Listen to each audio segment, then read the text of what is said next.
Film शुरू होती है वर्तमान से, जब राजू देव आनंद जेल से रिहा हो रहा है और फिर कहानी अतीत में चलती है। राजू एक गाइड है जो पर्यटकों को ऐतिहासिक स्थलों में घुमाकर अपनी कमाई करता है।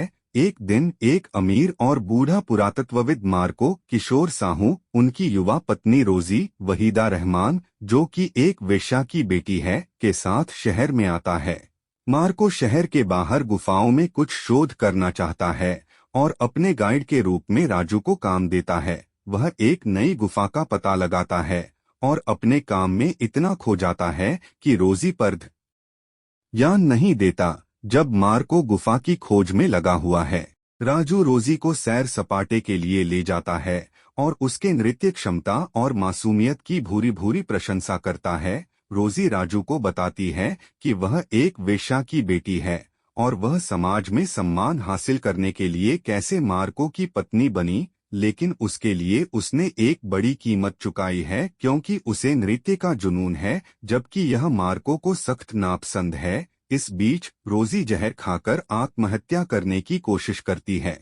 इस घटना की खबर मिलने पर मार्को गुफाओं से वापस आता है और रोजी को ठीक देखकर काफी नाराज होता है और रोजी से कहता है कि उसकी आत्महत्या करने की कोशिश एक नाटक थी, अन्यथा अगर वह वास्तव में मरना चाहती थी तो अधिक नींद की गोलियां खाकर यह आसानी से कर सकती थी। एक दिन जब रोजी गुफाओं में जाती है तो पाती है कि मार्को एक आदिवासी लड़की के साथ प्रेम रच रहा है। इसको लेकर रोजी और मार्को में काफी कहासुनी होती है और रोजी एक बार फिर आत्महत्या करने की कोशिश करती है। राजू उसे समझाता है कि आत्महत्या पाप है और वह अपना सपना पूरा करने के लिए जिंदा रहे। रोजी मार्को से संबंध तोड़ लेती है, लेकिन अब उसे सर छुपाने के लिए जगह चाहिए और किसी का सहारा भी, जो उसे राजू देता है। राजू के समुदाय में रोजी को भी वेश्या ही माना जाता है, क्योंकि पुराने जमाने में राजघरानों में नाचने वाली वेश्या की दृष्टि से देखी जाती थीं। राजू की मां लीला चिटनिस और मामा उल्हास उससे आग्रह करते हैं कि रोजी को घर से बाहर निकाल दे, लेकिन राजू मना कर देता है तो उसकी मां उसे छोड़कर अपने भाई के साथ रहने चली जाती है। उसका मित्र और ड्राइवर गफूर अनवर हुसैन भी रोजी को लेकर उससे किनारा कर लेता है। राजू की आमदनी खत्म हो जाती है और पूरा शहर उसके खिलाफ हो जाता है। इन सब के बावजूद राजू रोजी को एक गायक और नृत्यांगना बनने के लिए प्रोत्साहित करता है और उसकी मदद करता है, और जल्द ही रोजी एक स्टार बन जाती है। जो जो रोजी नई ऊंचाइयां छूती है, राजू आवारागर्दी करने लगता है और उसे जुए और नशे की लत लग जाती है। अब फिर मार्को वापस आता है। रोजी को वापस जीतने की कोशिश करने के मन से वह रोजी से मिलने आता है और फूलों का गुलदस्ता लाता है। बीच में उससे राजू टकरा जाता है और राजू उससे फूलों का गुलदस्ता ले लेता है। मार्को राजू से कहता है कि रोजी के कुछ गहने हैं जो एक लॉकर में जमा हैं और जिनको निकालने के लिए रोजी के हस्ताक्षर चाहिए। राजू इस आशंका में कि यदि मार्को और रोजी दोबारा मिले तो उनके संबंध फिर न स्थापित हो जाएं। लॉकर के पेपरों में रोजी के जाली हस्ताक्षर कर देता है, लेकिन मार्को को रोजी से मिलने नहीं देता है। तो उसके करीब आया तो वह बाहर चली जाएगी। इससे पहले दोनों में बहस हुई थी और रोजी ने मार्को को याद कर कहा था कि शायद मार्को ठीक कहता था कि मर्द को औरत की आमदनी में नहीं जीना चाहिए। जवाब में राजू कहता है कि यह रोजी की गलतफहमी है कि वह अपने बूते में स्टार बन गई है और उसको स्टार बनाने में राजू का भी बड़ा हाथ है। कुछ समय बाद रोजी को जालसाजी का पता चल जाता है। राजू को 2 साल की सजा हो जाती है। रोजी को यह समझ नहीं आता है कि राजू ने जालसाजी क्यों की, जबकि वह रोजी से सीधे पैसे मांग सकता है। राजू ने पैसे की खातिर नहीं बल्कि रोजी के प्यार में ऐसा कदम उठाया था, क्योंकि वह मार्को और रोजी को मिलने नहीं देना चाहता था। अब फिल्म वर्तमान में लौट आती है। राजू की रिहाई के दिन रोजी और राजू की मां जेल में उसे लेने आते हैं, लेकिन उन्हें पता चलता है कि अच्छे आचरण के कारण राजू को 6 महीने पहले ही रिहा कर दिया गया है। रोजी और राजू की मां अपने मनमुटाव मिटा देते हैं।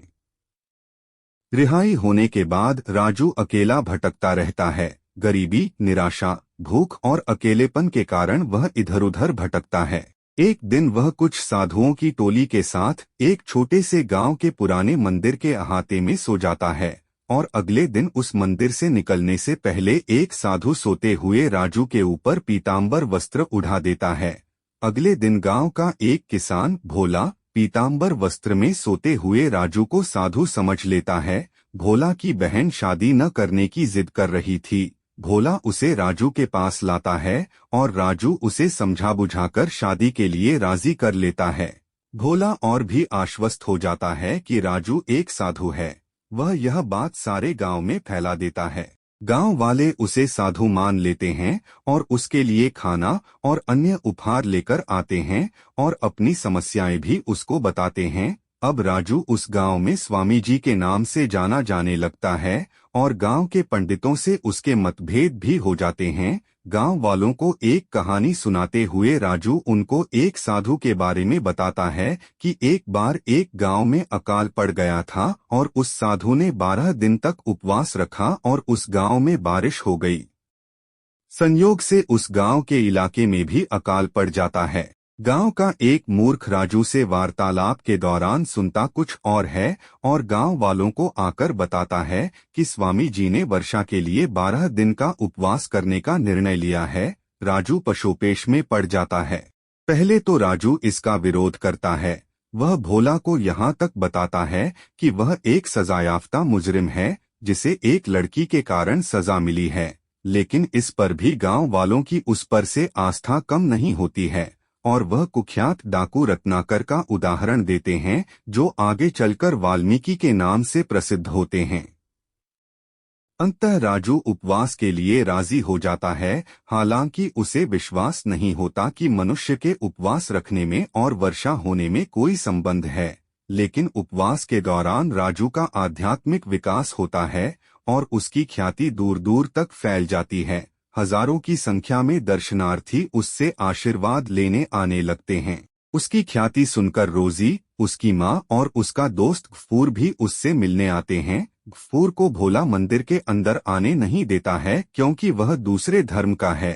राजू मध्यस्थता करता है और कहता है कि इंसानियत, प्रेम और परोपकार ही उसका धर्म है। धीरे धीरे राजू की हालत नाजुक होती जाती है। आखिर में 12वें दिन वर्षा होती है, लेकिन राजू का निधन हो जाता है। जहां एक ओर मंदिर के बाहर गांव वाले खुशी से झूम रहे हैं, वहीं दूसरी ओर मंदिर के अंदर उसके स्वजन उसकी मृत्यु का मातम मनाते हैं। दोस्तों, ये फिल्म गाइड देव साहब की हार्ट टचिंग फिल्म है। रोमांटिक लव स्टोरी जिसमें देव साहब वहीदा रहमान जी से मिल ना सके। ये कहानी भी देव बाबू की अधूरी रह गई। भाइयों, ऐसी ही फिल्म्स देखने के लिए हमारे चैनल आ गया हीरो को सब्सक्राइब करें ताकि आपको रोज हमारी एक स्टोरी आपको मिलती रहे देखने के लिए। धन्यवाद। Thanks for watching.